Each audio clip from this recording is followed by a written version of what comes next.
مشاهدينا الكرام، السلام عليكم ورحمة الله تعالى وبركاته. مرحبا بكم في قناتكم La grammaire française avec كريم. إذا الآن نتعلم القواعد، حاولوا أن تتابعوا معي. إذا الدرس الخامس. إذا في هذا الدرس سنتعلم التذكير والتأنيث. نقول حسب le nom أي الاسم، selon le genre أي حسب النوع، masculin et féminin أو et le féminin. le masculin et le féminin. إذا حسب النوع التذكير والتأنيث. إذا يتغير الاسم حسب النوع في التذكير والتأنيث، ونستعمل له ولا حسب المذكر والمؤنث، ونستعمل ان وان حسب المذكر والمؤنث. ولكن السؤال المطروح دائما: كيف أعرف هل هذا الاسم مذكر لأستعمل معه له، وهل هذا الاسم مؤنث لأستعمل معه لا؟ إذا سأشرح لكم في هذا الدرس كيف نعرف المؤنث والمذكر. لو ليفر مثلا ماسكولين استعملنا معه لو أي مذكر، ولا لون القمر فيمينا استعملنا معه إذا مؤنث استعملنا معه لا. إذا لو ليفر الكتاب، ولا لون القمر. لو ليفر الكتاب ولا لون القمر.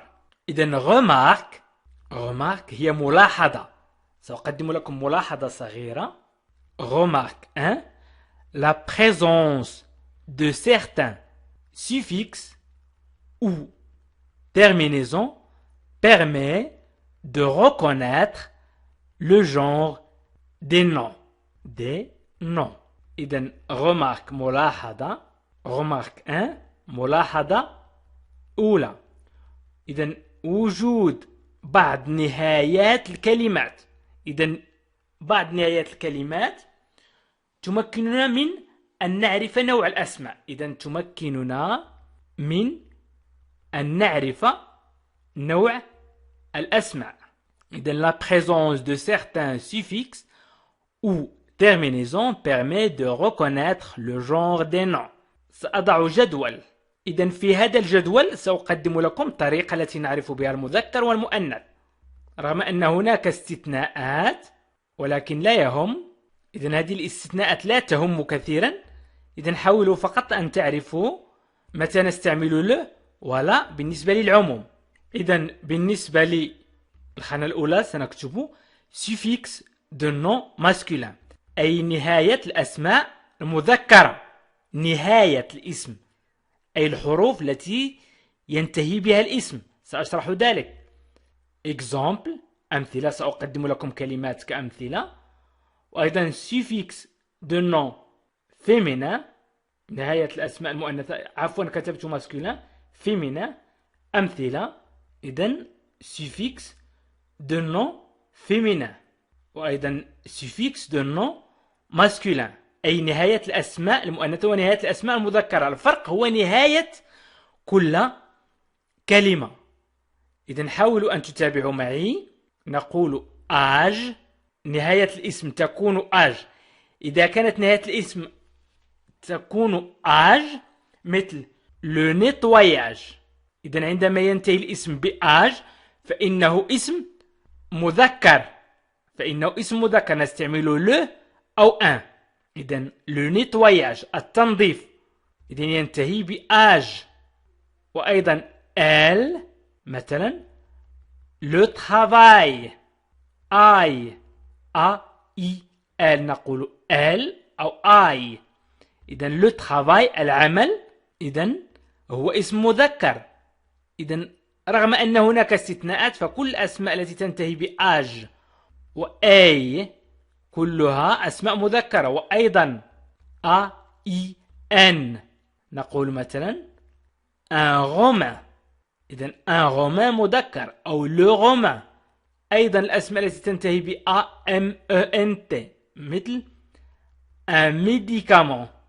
ستجدون استثناءات. هناك كلمات خارجة عن القاعدة، ولكن العموم الأغلبية الساحقة فإنها تكون مذكرة التي تنتهي بآج وAIL وAIN وAMENT. أيضا الكلمة التي تنتهي ب O E a eu un morceau شريحة un morceau أو قطعة un morceau. وأيضا الكلمة التي تنتهي ب EMNT إذن EMENT. مثال l'étonnement. إذن l'étonnement اسم مذكر. وأيضا الأسماء التي تنتهي ب ER un boucher إذن اسم مذكر.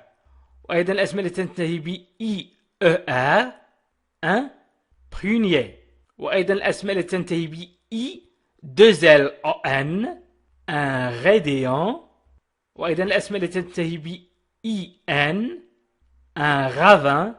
وأيضا الأسماء التي تنتهي ب ES. هذه الطريقة الوحيدة وهذه القاعدة الوحيدة التي نستطيع أن نفرق بين المذكر والمؤنث، أو بالحفظ أو التعود. دائما التعود لاستعمال كلمات تتعود على أنها مذكر أو مؤنث.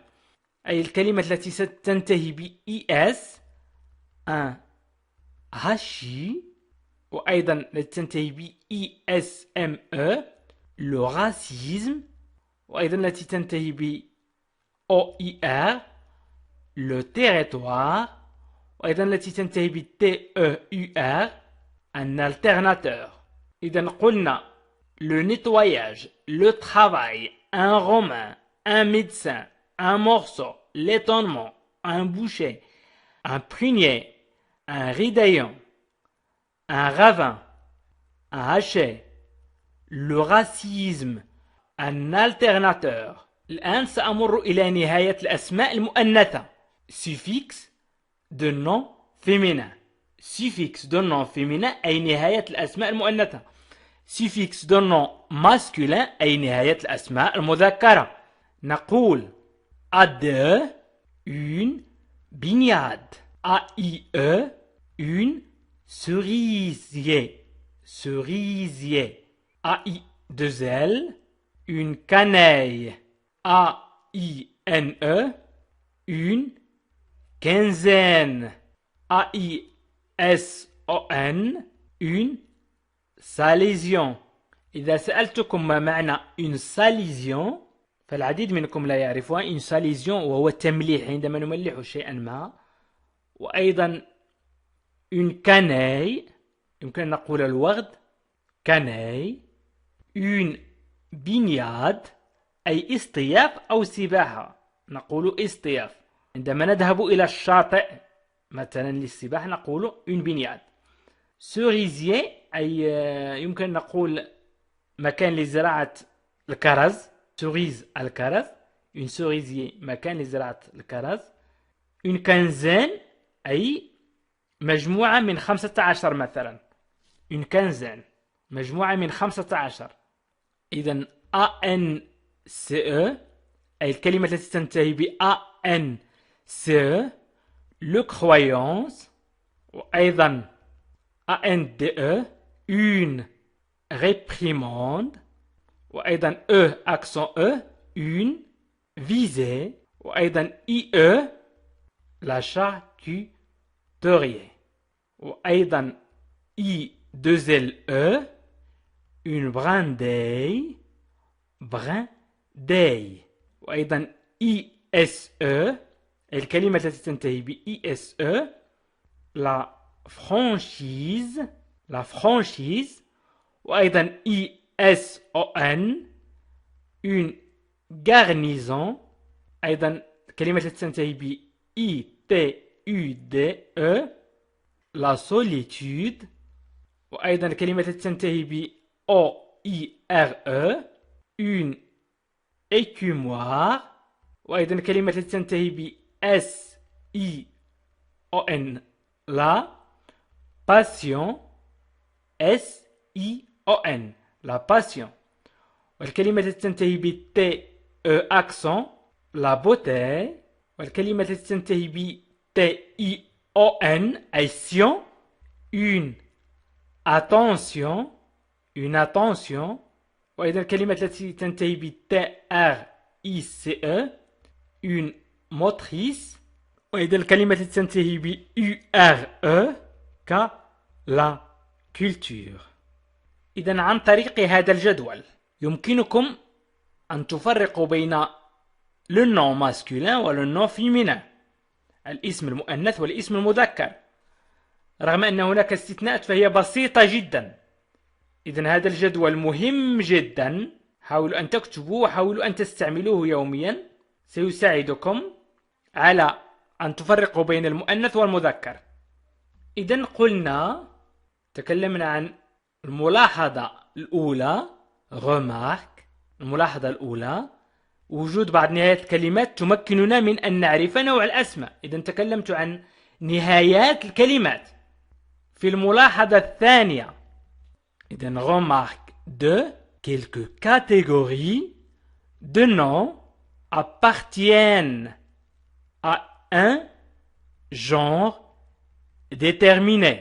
إذن quelques catégories de noms appartiennent à un genre déterminé. ملاحظة ثانية، بعض catégories أصناف de noms الأسماء تنتمي à un genre لنوع déterminé محدد. إذن سأقدم لكم مثال. إذن بعض أصناف الأسماء تنتمي لنوع محدد.